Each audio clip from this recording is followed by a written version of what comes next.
Hello everyone, this is Will, And this is Alex. and welcome back to another episode of They Mostly Come Out at Night. Mostly. Wow, I don't even know what to say about this one again. Like, I know I start episodes off like that a lot, but this one is just, what the fuck? Oh, I love it. I mean, This is absolutely 100% my shit. it is pure, Emphasis on shit. pure fucking lunacy. This movie is ridiculous. This is that low budget fucking insanity that I love. Like, the director even goes for a twist ending, and just, it fails at every single it, though? chance. Yeah. Does it though? I disagree. Wholeheartedly disagree. Were you saying this guy was successful in making a good film? I don't know if it was success, but it's something. Oh my Because that twist is absolute lunacy, and I don't know. They went there. They fucking went there. Yeah, they did. So tonight we watched Shriek of the Mutilated.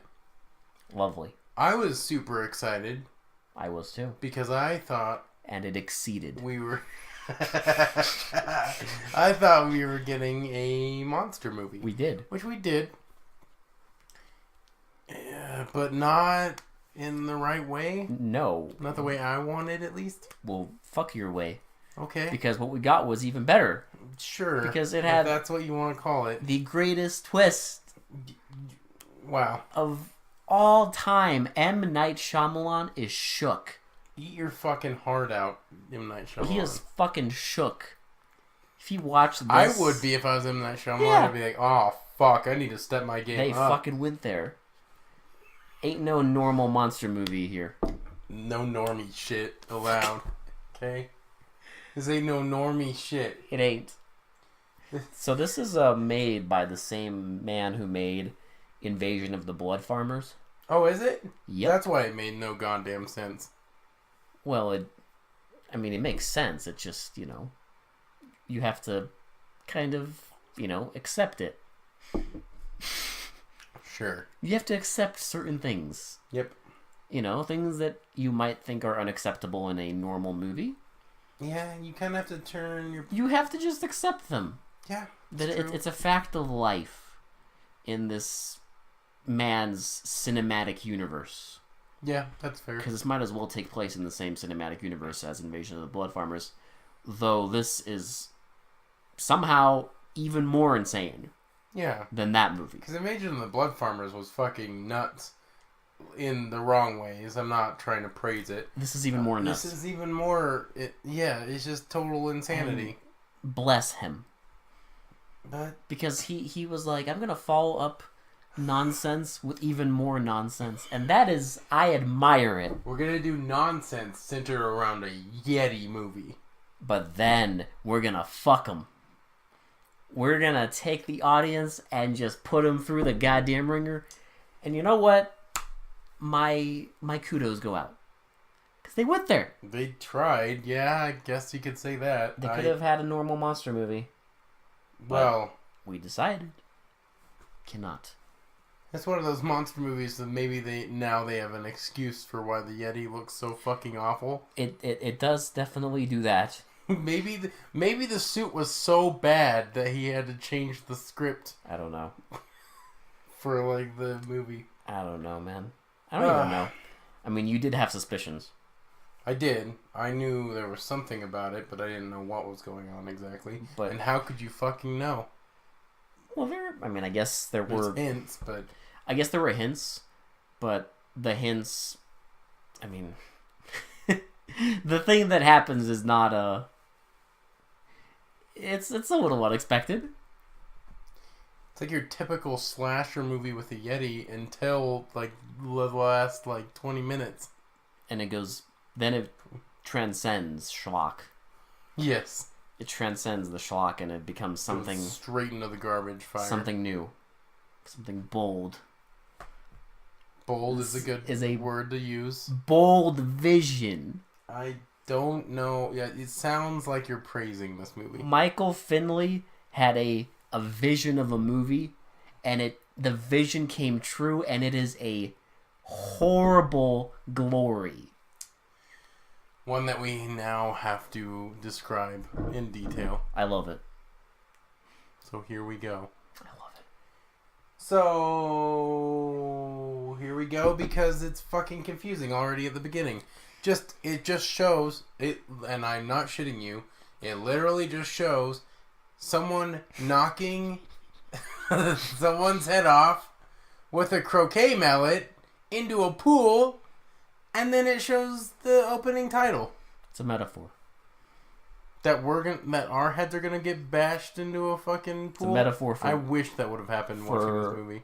It's a metaphor for what is gonna happen to the audience. Like your head's gonna get knocked loose. I told you. Bold vision. Bold. Like, if you could describe it, it'd be like audience, and then director, and the croquet mallet is the movie knocking your head into the fucking pool. It's true facts. It blows your mind so much. Your head flies the fuck off. Flies off into a pool. That's it. That's the metaphor. We got it. You get it now. We broke you, fucking movie. We figured it out. So it shows the titles and all that, and then we get a classroom that has like 6 people in it. Oh yeah, and they're talking about Yetis. They're getting like learnt on Yetis. And the guy, he does mention a very hilarious line. He's like, "It is also rumored that the Yeti can disappear into thin air as soon as it makes contact with like human eyes." And I was just thinking, that's a very like good excuse of explaining something that doesn't fucking exist. Yeah, it sounds like one of those like news reports where the guy's like, "Yeah, well, Yetis can just disappear whenever you see them." Yeah, I got it. I saw a UFO. Oh yeah?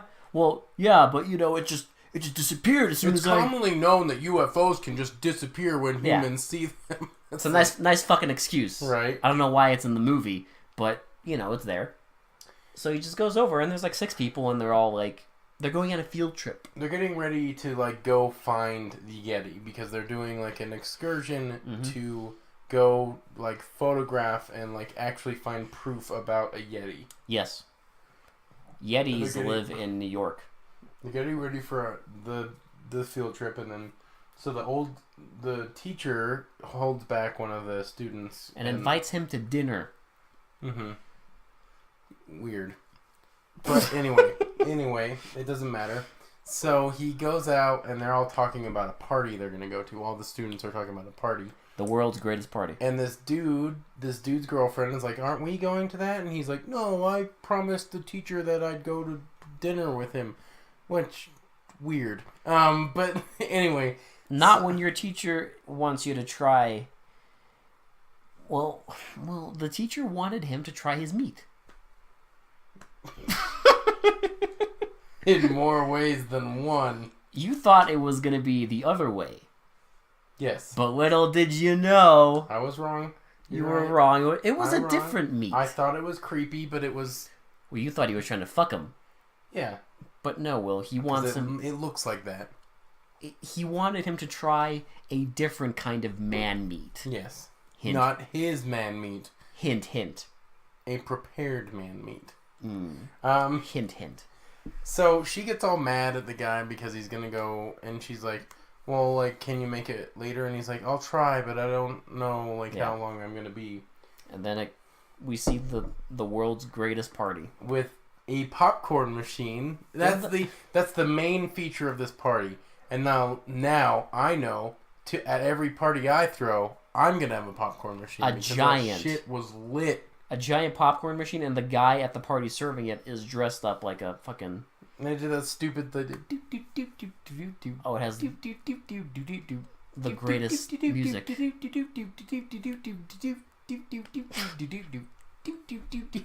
It's the greatest music. Oh, that's great. And it's awesome. There's like weird art pieces on the walls everywhere. Yeah, like statues coming out of the wall. It's weird. Glorious. Like Medusas and shit. It's fucking glorious. So there's this crazy guy that apparently had a Yeti encounter. Well, we find out, yeah. And he, like, warns them not to go on anymore. Okay. Him and his girlfriend show up to the party because, like, the girl knows the hosts. And he's immediately weird. And this one girl's, like, talking to him, and she's like, yeah, well, we're going on a field trip with Professor Prell? Prell, yeah. And he's like, no field trips. No field trips. He promised me there wouldn't be field trips. Yeah, he's all freaked out, but no one knows why. But then we get the scene at the fancy dinner where they're having... What was it? What was the meat? He didn't tell him the name. He just said it was a secret. He's like, yeah... Well, but, like, it was... The dish is called something. Ginseng. Ginseng, that's right. But you find out that later. But at the restaurant, he's just like, I want you to try my favorite dish. It's not on the menu. And then he orders wine for them. And he keeps getting the student, like, liquored up. At which, again, how can you blame me for thinking that he wants to fuck him when he's, like, liquoring him up? Well, there's other suspicious things later on. Yeah, it's true. Let's put it mildly. It's true. Let's put it mildly. This movie's only a little homoerotic. Not a little, but a lot. So it goes back to the party, and they're talking about the Yeti, and like, the guy starts freaking out. Like, the girlfriend right before is like, don't have another outburst, please, and then he has an outburst. He has another outburst. And then we get a, like, I swear to God, a 10-minute monologue. But then we get the greatest flashback and he is ever. Trying. Boy, oh boy, he is trying so hard in this scene, but little do they know, he can't fucking act. This guy can't act, but they keep trying. But holy shit, is he trying. Yes, they're trying. He is trying very hard. He is searching deep in his soul to try to find those non-existent acting skills. And it just doesn't work. But he just goes on this long story about how he went on this, also a field trip, to find a Yeti. And we get a flashback. And it's supposed to be winter, so it's supposed to be snow. Yes. But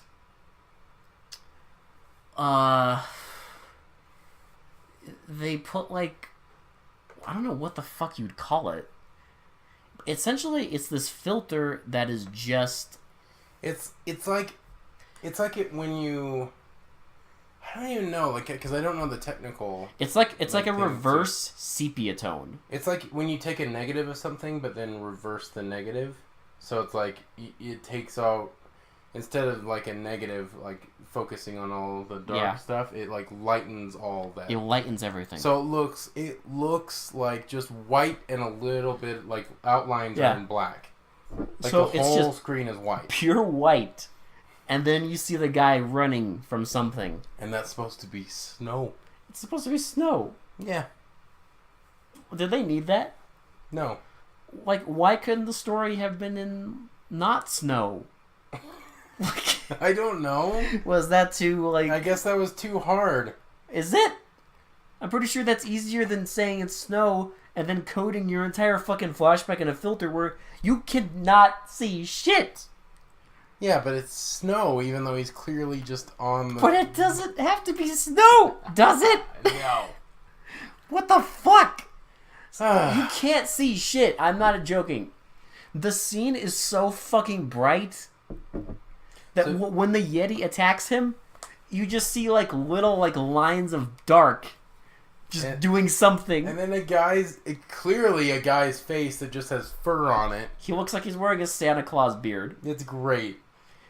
Attacking him. And you can barely see anything. So then the flashback ends and the guy keeps going on He's and still on going about on. like how, oh, it just messed me up, all this stuff. And the girl's like, okay, we gotta go. Like, you know, like, we're gonna go. And then the party slowly starts to dwindle and, like, everyone starts leaving. And we cut back to the guy at the restaurant and he's still there. They order brandy. He's still getting liquored up. But he did like the professor's man meat. Yes. Poetry. He The loved that thick, juicy man meat. That thick, juicy bear man meat. There is another term for bear, but I won't get into that. Burly man meat. You got it, boy. That burly. Not everyone can take man meat, but this guy can. And not everyone can take bear man meat. This guy can. Only the most advanced of man eaters Can take this bear man meat. So, this next scene. This is the greatest. Is just fucking. I don't even know. Like, this scene happens for no fucking reason. I disagree. It happened for our amusement. So, the crazy guy, Spencer or something like that. They go home. They go home, and he starts, like, going crazy. Well, he starts looking through cupboards. Yeah, just randomly. And he gets increasingly angry. And the music is more intense. And I'm just like, he's literally just looking through fucking cupboards in a kitchen. Yeah. What's the deal? Like, why is he triggered? And then he finally looks under, like, the sink and finds vodka and starts chugging it. And his girl comes in and is like, no! And, like, smashes it into the sink. And he gets pissed. Yes. He is so mad that he grabs a bread knife. And cuts her throat. And then he is so depressed from cutting her throat that he goes and he gets in the bathtub with a a bottle of beer and just starts like awkwardly like trying to wash the blood off his shirt and drinking beer in the bathtub. I love it because he's just sitting in there just and it's not working. And it's not working. But he tries. And then all of a sudden we hear like something. We hear a noise. Mm-hmm. And we see the girlfriend, crawling on the ground. Pushing a toaster. She's pushing a toaster along the ground. Like, barely alive. When this happened, I could not believe my eyes. I was losing my goddamn mind. I thought it was hilarious. I can't... It is literally one of the craziest, like, death, like, the murder scenes I've ever seen. Well, she had to do it to him. Well, yeah. He slit her throat, of course. She had to do it to him. So she grabbed a fucking toaster. She shoves the toaster into the bathroom and she plugs it in. She plugs it in first. Oh yeah, and then shoves it and then like gets right up to next to the tub. Then pushes it up. And then like pushes it up and into the and he kills him. And then just electrocutes the shit out of him. And you know he dies because his eyes go cross-eyed. Yeah, they're like, okay, well, you're gonna get electrocuted, so cross your eyes a lot. And yeah, he goes cross-eyed. And that's it. Yeah. That's what happens when you get Yeti PTSD. You slit the...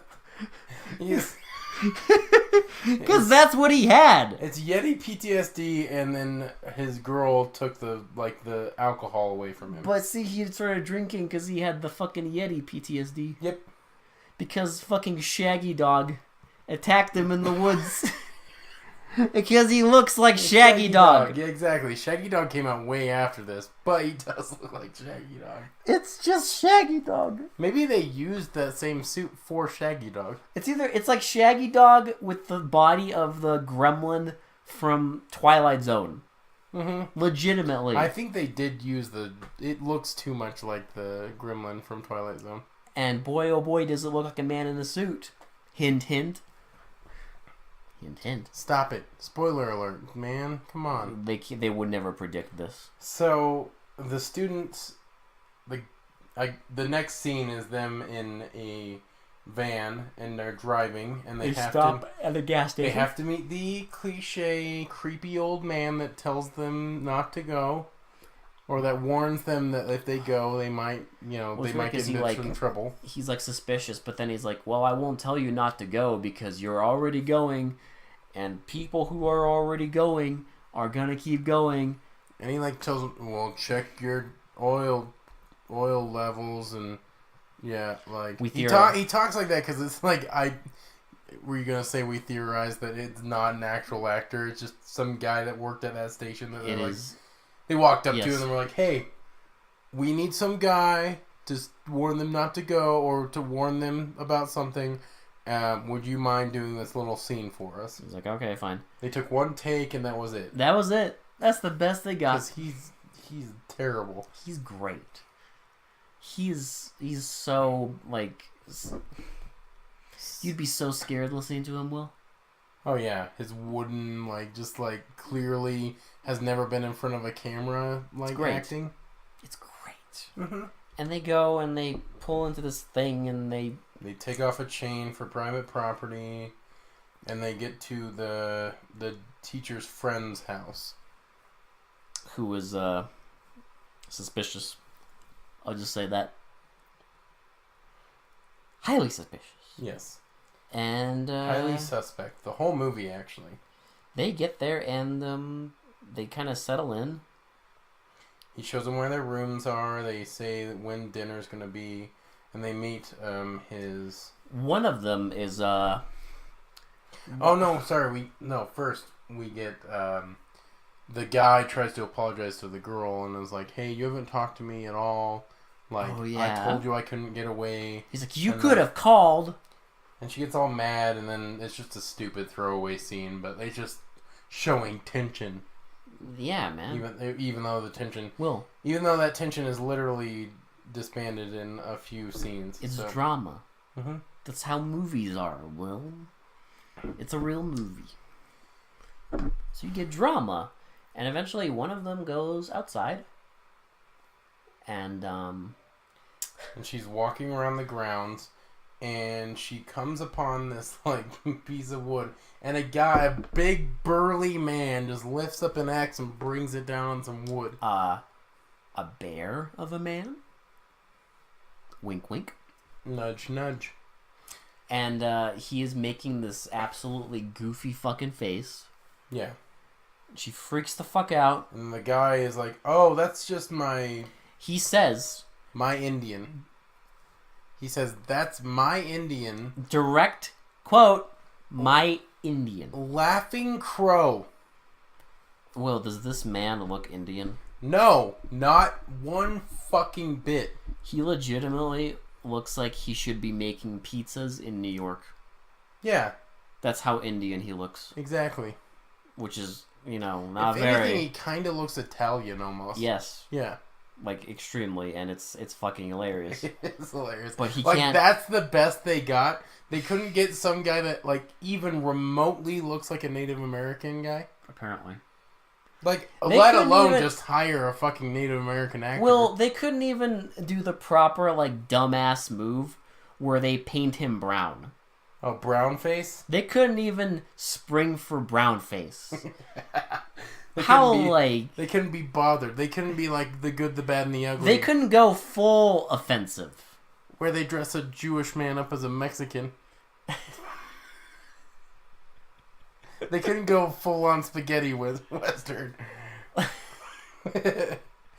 Look, the best thing about being Jewish is that you can basically play any fucking race you want. I guess so. And everyone's too stupid to notice. That's the best part. But yeah, they couldn't go full offensive. No. They only went halfway there. Halfway offensive. Yes. So they couldn't go all the way. But he can't talk they explain later. But he can't talk. All he does during the movie is make the stupidest faces imaginable. So some of the students are sitting in a room and Laughing Crow comes in and tries to signal them that they're gonna go. They need to go eat food. Dinner time. But he can't talk, so he's like.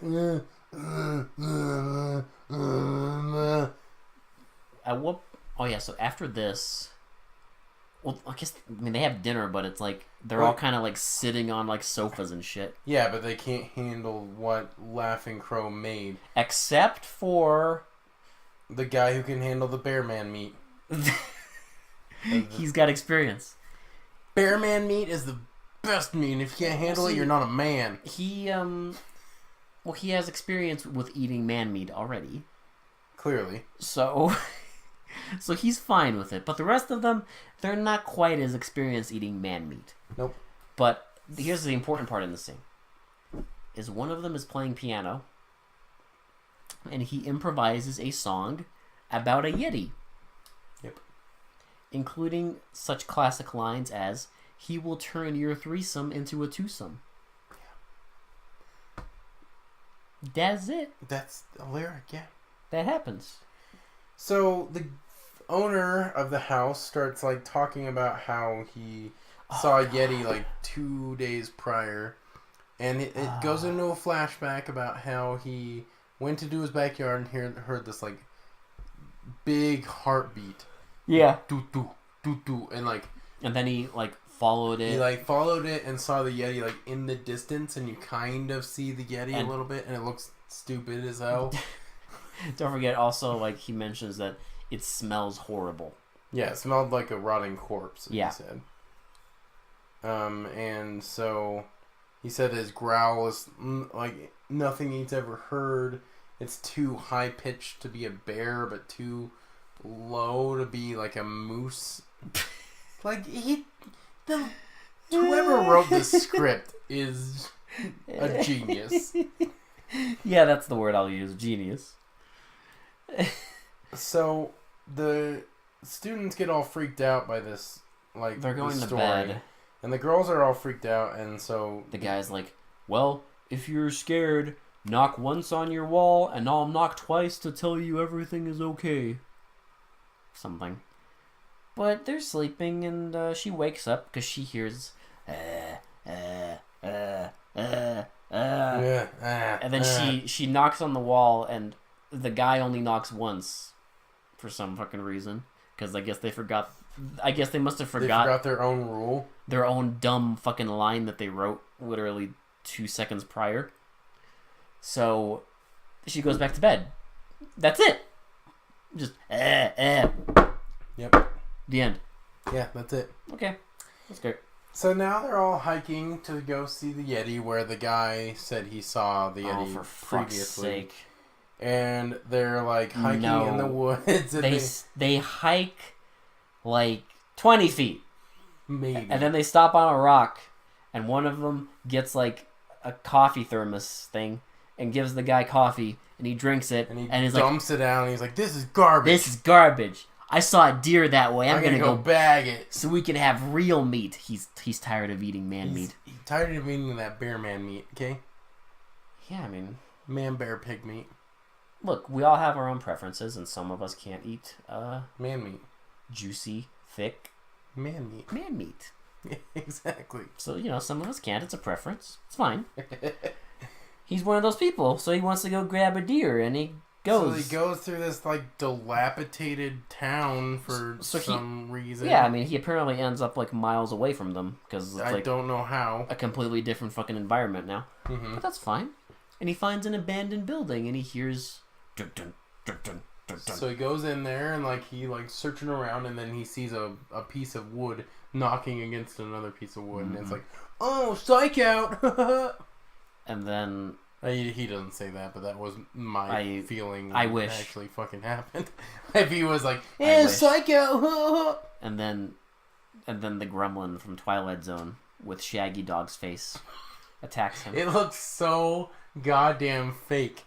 Like, we've seen some fake ass suits in this, but I would argue that fucking Octoman looked better than this goddamn costume. I don't know about that. It's amusing just how blatant it is. Mm-hmm. I mean, I guess it makes sense. How clearly it's a guy in a Yeti suit. I guess it makes sense. But the fact that they all think it's a fucking Yeti.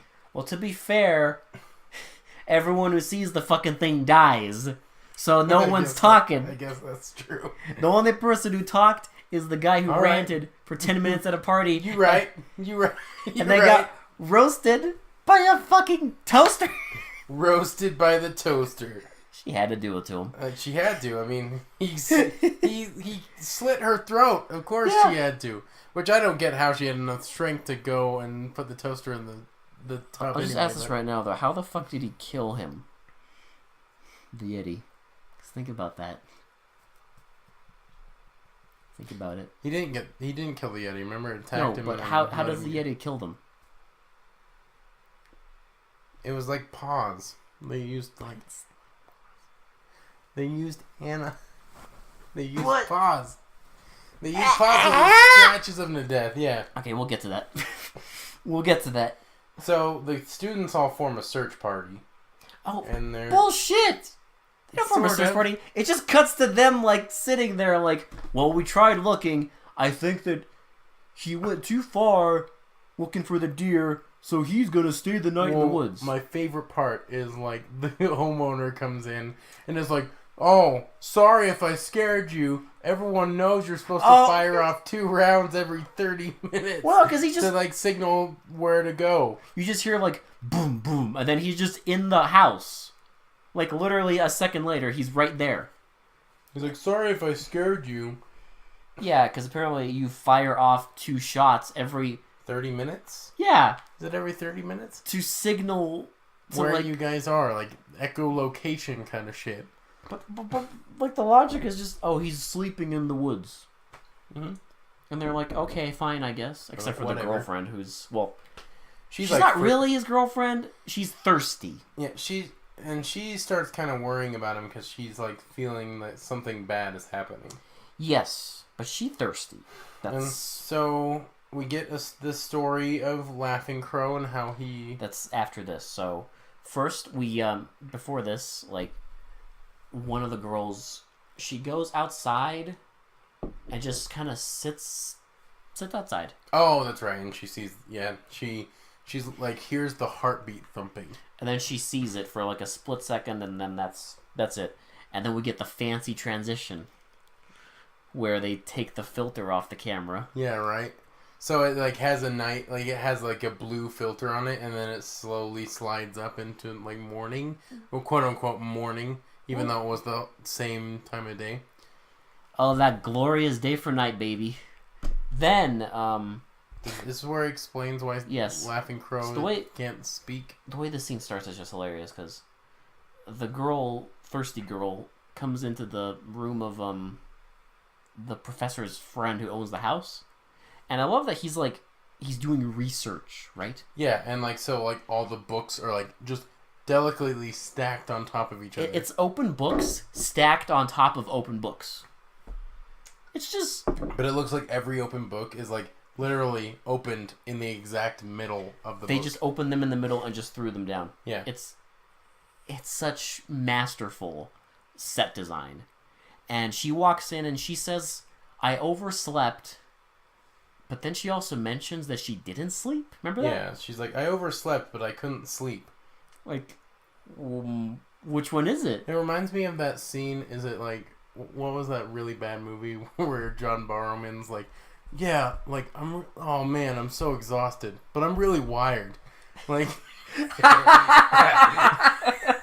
do you like remember that scene? Where Yes, Shark Attack 3. Yeah, Shark Attack 3, where he's like, "Man, I'm so exhausted, but I'm really wired. Why don't I go take you home and I can eat your pussy?" That's a real line. That really... I love it. Go type in... God, just type in Shark Attack 3 on YouTube and you'll find... You'll find it. It's hilarious. It's... Whoever wrote that is a goddamn genius. Fucking brainlit. That's what that is. That's brainlit logic. I'm exhausted, but I'm really wired. It's like, you can't be both. Apparently you can. But yeah, that's what it reminded me of when she's like, "Yeah, I overslept, but I couldn't sleep." It's like, bitch, which is it? Which one do you mean? You can't do both. But then she decides that she's gonna go, like, look. So the Search for the guy. The fucking guy, like, wraps a scarf around her and, like... Well, like, he was, like, playing with her hair and stuff, and, like... He looks at her. And she looks at him, and they look at... And they smile. They do that kind of smile thing. But little did I know is he wasn't looking at her like that because he wanted to, get in her pants. No. He wanted to taste something else. Yes. Something else. Her woman meat, but not in that way. Yeah. He was going to eat her out, but, in a different way. He was going to have her for dinner. True. Yes. True facts. So she goes out and she finds the guy's rifle in like the bushes near the greenhouse. Do you remember when she randomly picks up a rake? Yeah. And Oh no, yes, no, it's not a rake. It would make more sense if it a was a broom. rake. But she picks up a broom and starts brooming the fucking yard for a minute. And she goes in the greenhouse. And she starts screaming. We don't see what she sees, but she starts screaming. And then she runs off into the woods. Yep. And the running is hilarious because she looks like she is stumbling and is about to fall at any minute. Yep. Which, I mean, probably because she is stumbling. Yeah, she starts like... It looks like she's drunk almost. Like, I'm pretty sure that, like, there's probably rocks and shit that she's trying to, like, avoid so she doesn't literally fall on her face. Mm-hmm. But she ends up getting her foot stuck. Yeah. Which means that literally they just put her foot, like, slightly into a pile of rocks, and she's supposed to pretend like her foot is stuck. Because it doesn't look like her foot is actually stuck. It looks like she could easily lift it out. It looks like all she would have to do is go the opposite way. Yeah. And it'll be fine. Right, but she starts freaking out. She trips down, like, looks up, and there's the Yeti, and it's like... And Shaggy Dog attacks her. Shaggy Dog. Shaggy Dog starts to attack her. It looks like a Scooby-Doo monster, but no. It does! That's actually giving it too much credit, because Scooby-Doo monsters actually look like monsters. I am 99% sure that there was a episode of Scooby-Doo with a fucking Yeti. And I swear to God... It looked almost exactly like it. Yes, but at least, like, in those, like, they would pretend... I know it's a fucking cartoon, but, you know, the people would pretend to be... A Yeti? Less, I don't know, stupid? Mm-hmm. But no, in this, it's just whatever. But he kills her. He kills her, and so the people... Oh, we forgot Laughing Crow's story. Oh, God. So... Yeah, how he says he lost his voice because he was attacked by Yeti as a young man... And he went back to his tribe, but they don't believe in, like, superstitious things like that. And so they literally beat him and cut out his tongue. That's not what he says. Oh, sorry, they cut his tongue muscle. Yeah. You gotta remember the original writing, Will. Okay. His tongue muscle. So just because this guy claims he saw a Yeti, they beat him and cut his tongue muscle. In his tribe, it's very kosher to, if you come back to the tribe talking bullshit.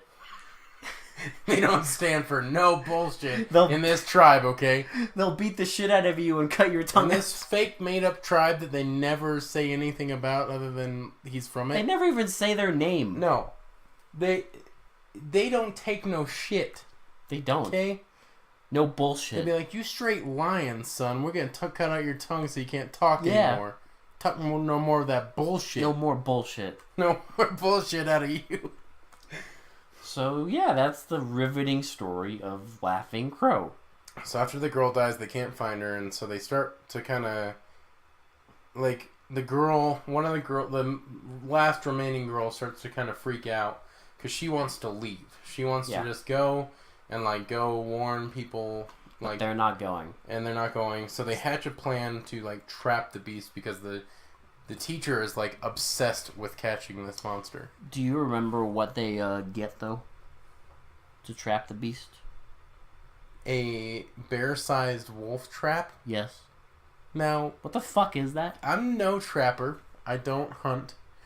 But I don't think there's So you're like the people in this movie? I don't think there's a goddamn thing called a bear-sized wolf trap. I don't hunt Wouldn't that either. be a bear trap or a wolf trap? Like, it wouldn't be a bear-sized wolf trap. There's no bear-sized wolves that you need to hunt, okay? Well, in the movie, it is a bear trap, so I don't know why the fuck that line exists. I don't either. He literally says bear-sized wolf trap. So when, okay, that's after this. So, the guy, remember the professor gets attacked? No, this isn't that yet. What the fuck happens after this? So, it's close to this. You're close. So what happens is the girl freaks out because they're going to use part of the guy's body that they found as bait. They plant it on the bear trap, and then they wait in the house. Yeah. And then the teacher comes in all bloodied, and then he talks about how the Yeti just snatched up the treat from the bear trap and attacked the shit out of the teacher. Like it's a fucking mouse trap. Yep. He just swiped it. swiped it clean, boy, and he the teacher talks about how he touched it. Again, another fine example of overacting. Touched its fur. Fine example of overacting. Are you kidding me? This shit was underacted to shit. He was just like, I touched its fur. I touched it, and it went, and I got a grip of it, and then it grabbed the meat from the trap and started ripping it. And then I touched its man meat. And then I touched its man meat. And it was thick.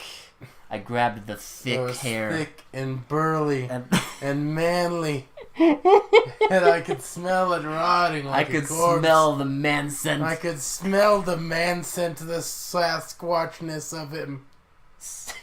I could smell his Yeti. Fuck this. I stroked the Yeti. It might as well. I gripped the Yeti with all my strength, but he shook me off. He shook me loose. Just fuck me, dude. That's all I gotta say. So then the teacher is like, now we know there's proof of a Yeti. It's like, do we? There's proof that there's a Yeti. Do we, bitch? I'm like, you didn't get that impression by the first people that were attacked? There's 2 dead people. And again, not 2. If you're counting the fucking Mr. Toaster, all of his homies. Yeah. It's like 5 people. There's proof that there's a Yeti, because I've seen it with my own eyes, and I gripped its I gripped the Yeti. There's proof there's a Yeti because he gripped the fucking burly man fur. He knows, Will, and he smelt it. So they start to hatch another plan. And they're... Fuck this plan. You know so what he does? The girl does? starts to freak out, and she snaps and goes up into her room. Don't forget, he's like, I need paper. Yeah, he's like, I'm going to sketch this out. He's like, okay, there's trees, and there's the wild. And then cuts. And then it cuts like, to them in the woods. Wow. Trees and wild. What a fucking plan. So he starts drawing it up, and the girl's like... We see her going into the greenhouse. You see her going in the greenhouse, and she like lifts up the body that's supposed to be the girl. Because they said they're going to use the dead girl... They're going to use her whole body as bait. Yes. So I guess she's going to go in there and do something. I think because she didn't want them to use her as bait, so she's trying to move the body.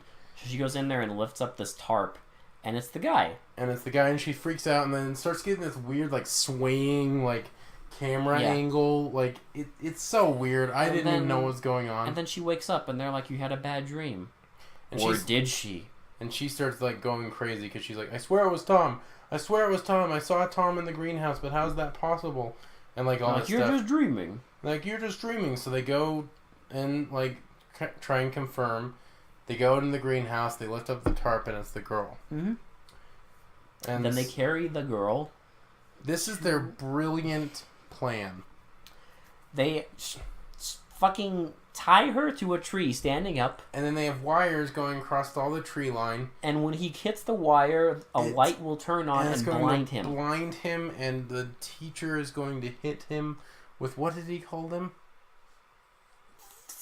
Anesthesia.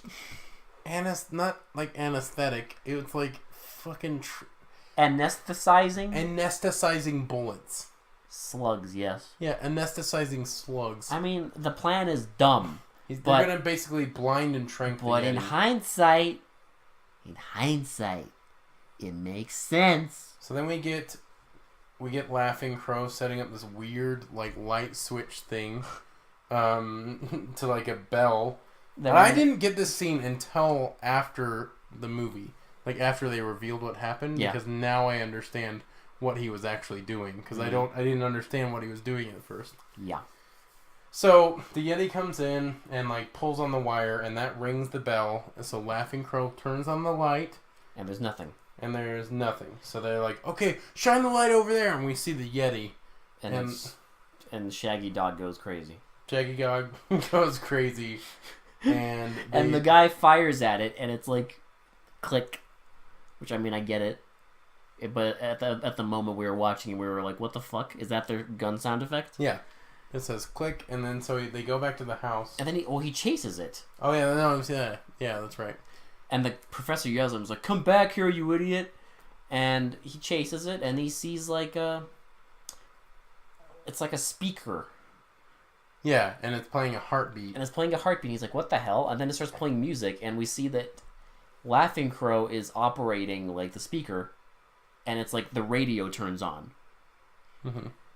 And then someone knocks the guy out in the woods. And then we get the weird-ass scene where Laughing Crow covers the other dead guy's face and then starts chopping his head off. And then he starts cooking a head stew. A head stew? And it's a big fucking head. Now, if you thought we were talking about a Yeti movie, get fucking buckled in. Get ready, boys. Because we are not fucking talking about a Yeti movie no more. Because this is when the movie goes from regular bad to absolute goddamn masterpiece. Just the finest film quality. This is pure undistilled Kino. This is it. This is the jackpot, ladies and gentlemen. This is the money shot. Here you go. This is why we watch these fucking movies. For this. Because they fucking do this. It's already insane. Because when they cut off the head and he starts cooking it, we're just like, what the fuck? And it's like this big ass head in a little stew pot. And he's like putting like vegetables and shit in it. Yeah. And then, oh god, the fucking guy wakes up. And he starts to scurry out. And then they're talking to him and he's like, "Oh, so it's what's going on here?" And he's like, "Oh, you won't understand or whatever." And then Laughing Crow has a fucking bone. A huge bone. A huge bone in his hand and knocks him out again. And then he gets up again. And scurries away. And escapes. And then eventually he knocks the fucking professor out with a shovel and gets the van. Yep. Now, just in case you forgot, his girl is still in the house. Well, she's squirming in her sleep for some reason. But the guy... So the house owner and the teacher are talking now. Well, he calls a hotel, and then he names off 50 fucking room numbers. And tells them that breakfast is still as scheduled and to meet here at this time. Yeah. That's when we fucking got it. It's a goddamn cannibal cult. Yep. A cannibal Satan cult, by the way. They go into that later. Yeah. So but it's a fucking cult. And then they're talking about the woman. And they're like, "Okay, well, we don't want to kill her with a knife because that'll ruin her blood." Well, they said the ritual demands that the skin is not damaged. Yes. So we need to do something. And they're like, "Oh, we can scare her to death." And then... I'm not shitting you. This is actually what happens in this movie. After this, we see the guy driving away, and he fucking sees a line of cars coming, almost to the house. Keep that in mind. They're almost to the house at this point. Yes, and he turns around and drives into a fucking ditch, and then just watches them. They drive past. He gets in the fucking van, and guess what? He's in a fucking ditch, so he can't get out because he's a fucking idiot. So he runs away, and they're almost to the house, so they should be by the house by now. But they're not. But he goes... So after this he goes across the bridge, and then the girl wakes up. She looks outside the window, and the Shaggy Dog. She hears the heartbeat and sees Shaggy Dog. Too bad I was in Tim Allen coming towards running at her. And he bursts through the fucking window. And she tries to run away. Here's Johnny style, but it's Shaggy Dog. And you see his fucking face. And it's a Santa mustache, and he's covered in all this fur, but it's clearly a guy's face. And he's wearing a fake nose. Yeah. God, it's insanity. It's Shaggy Dog. It's great. So she's all freaked out, so she starts to run away. And then it's running up the stairs at her. And she locks herself in a bathroom. But they pull out all the haunted house gags. Yeah. Because they put a dead body in one of the beds. And then she runs in the bathroom and the shower's on for some reason. She starts just in case you're not wondering, bad horror movie 101. If you ever need to escape an empty room... if you ever need to escape out through a window, just pad the sides and it'll open. You don't try to unlock it. You don't try to unlock it or push it up. You just like beat on the sides of it. She just pats the sides. Yeah. And then there's a shower that's turned on for no fucking reason. And she wonders why, so she goes and inspects it. She looks in one of the cupboards. And Laughing Crow is coming out with a knife. He looks all dead and stuff. He has makeup on. And he like starts to like come at her with the knife, and she faints and dies of being scared to death. They scared her to death. And then we see the guy has a sheriff. It pulls over a cop, and they're driving there. And then finally, after all this time, the guests arrive. I also want to mention, did you notice that when the guests arrive, it's a completely different exterior of the house? Slightly. It's like a circular thing instead of just like pulling up into a driveway. Yeah, it's magic. It's magic. It's different. Movie magic. It's magic. This whole thing is movie magic. And then, So the guy gets sheriff, they're driving up, and then we see that all of them at a table, right? And they're talking about like how all their like recent like parties are been so successful. There's like an avalanche, and then there's some guy that had like the croquet. I think they mentioned the pool party or whatever. And then he leans over to an African man and is like dressed in like stereotypical tribal gear. Yeah, like for no fucking reason. And his name is Kikochi Bomba. Oh, you wrote it down? Yes. Fucking... Because I had to remember that I'm shit. I'm proud of you, boy. They actually call it... They're like, hey, remember Kikochi Bomba when you did all that I'm fucking glad you wrote that shit down, Will. Because I could not. My brain was melting. Kikochi Bomba. And they don't clap. Here's what they do. Because he's like, we've had a great year for the cult of so-and-so. And then they... pick up their silverware, their forks and spoons, and clang them together. That's how they clap. It's adorable. So they're clapping, and the guy bursts in and is like, no, you can't do this. I know what you're up to. And like they're like, oh, and they talk about it. And they're like, oh, well, like you're the only person that can handle the man meat. And then you find out the sheriff is in on it. Yep, shocking. He holds him at gunpoint, and then the guy starts to explain how they've had this for like centuries, like how they've always scared the Yeti and like all this stuff, and like how they have the two Yeti suits, and like one of them is fit for one guy, and then one of them is fit for the other one. So one could be like out there in the woods, and the other would be terrorizing them. They're tricking people with Yeti suits, and the cannibal cult is like this huge... They still don't explain how the fuck the Yeti actually kills anybody, though. No. They never do. But whatever. Well, and the guy's finally like, oh, so the Yeti is fake. It's like, what? Yes! God damn. It's a cannibal cult. It's like, you're cannibals. And he says, like, we prefer to use this word. Well, and then you figure out that the... and then he calls... that stew is made of, like, people. Well, yeah. All the stuff he's been feeding him is people. Yep. So... But then he calls some fucking Goomba in Europe. I love this part. And we keep cutting to his picture on the wall. Because it's like... signifying that it's him on the other line. It's like, do I fucking give a shit what he looks like? Well, we never see him. They're talking about how successful their hunt was this year and all this stuff. And the guy's like, yes, we had great success here too. Also, we have great news from Argentina and, like, Spain. So it's like signifying that the cult of... man meat dick. I can't even remember what they called themselves. I don't give a shit. It's like it's literally like a cannibal Satanist cult. Yes. Because they worship a demon. Yes. And eat people. Yes.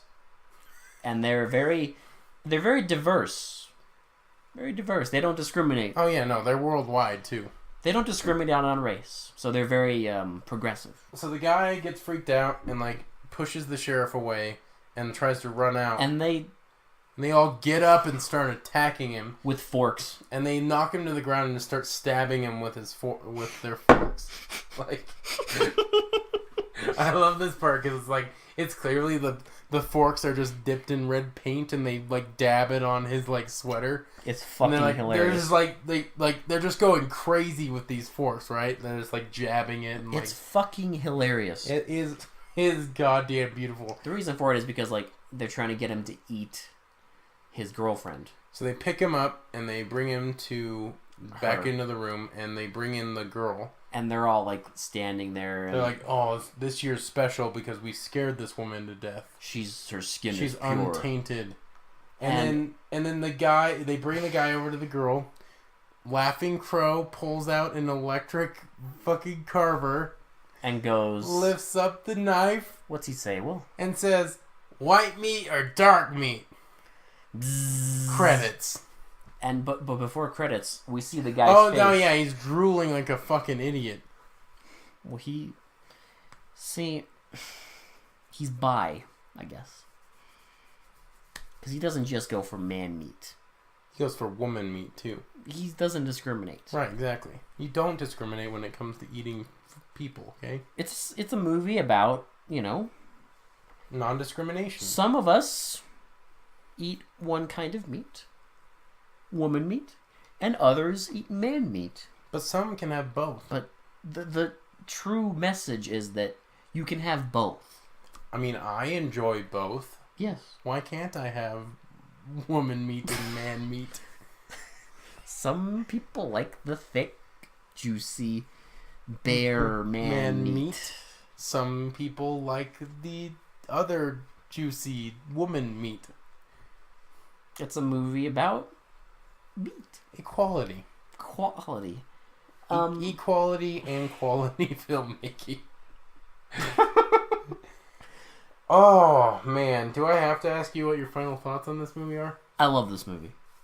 I fucking love this movie. It's one of those movies, and you always describe this like this is the kind of shit you want. Oh, this is the shit. Like, it's one of those movies that's so bad, and you can tell they were trying so hard that it's so entertaining to watch, like, just this train wreck. You know what I love about this nonsense? There's no cynicism. No.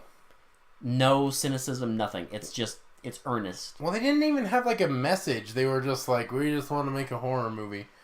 They may not have had a message, but boy, did they have a twist. Yes. Like, wow. Like, they went there. It is crazy. Like, it just randomly goes to it, too. It's just like, whatever. And then they commit. Yeah.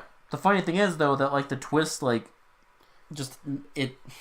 I like how it has nothing to do with the Yeti. Like, literally nothing. They just, like, literally, they're just scaring... Fuck the Yeti. They're just scaring people and killing people in a Yeti costume. Their other thing is, like, they always leave a survivor because they want someone to, like, go off and then... carry on the Yeti myth.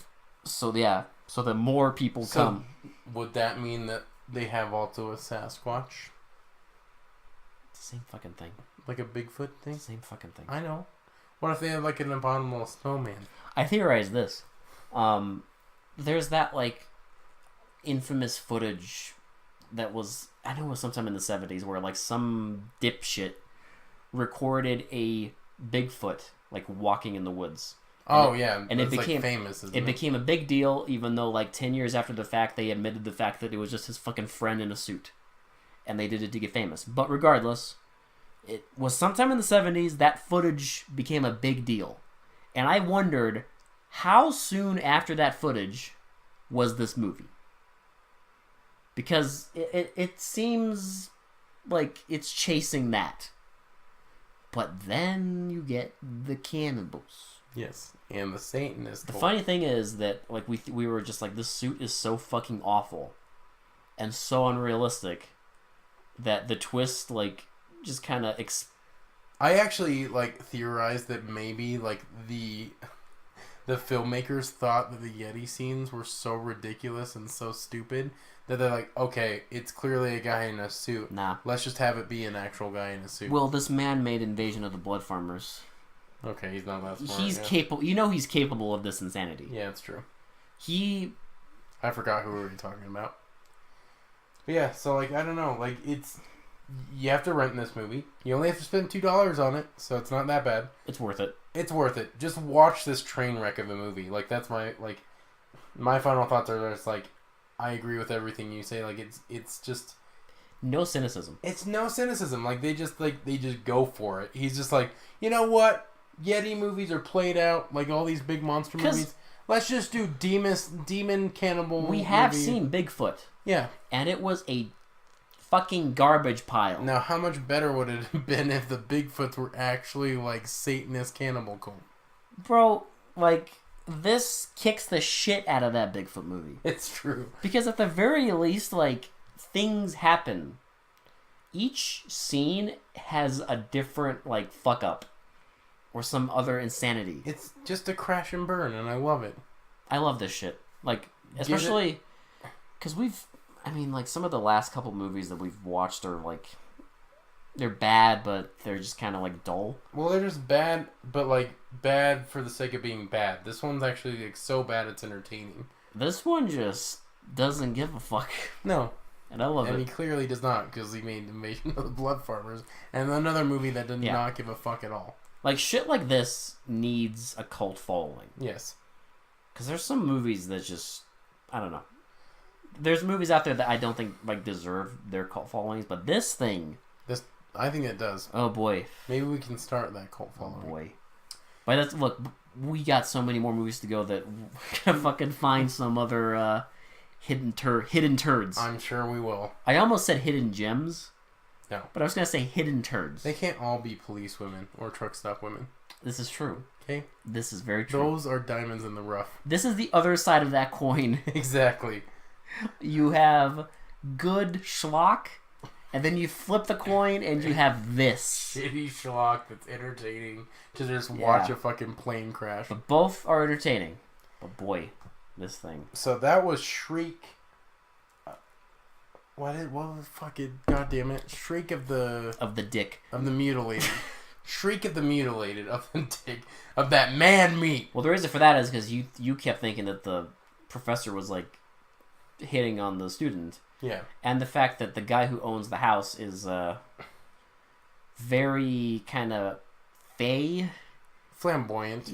I don't know, like, I almost thought, like, the actor himself was, like, gay and they just didn't give a shit. I don't know. Because, in the end, it didn't matter too much. I mean, that's why I thought, like, the actor was just, he just didn't give a fuck.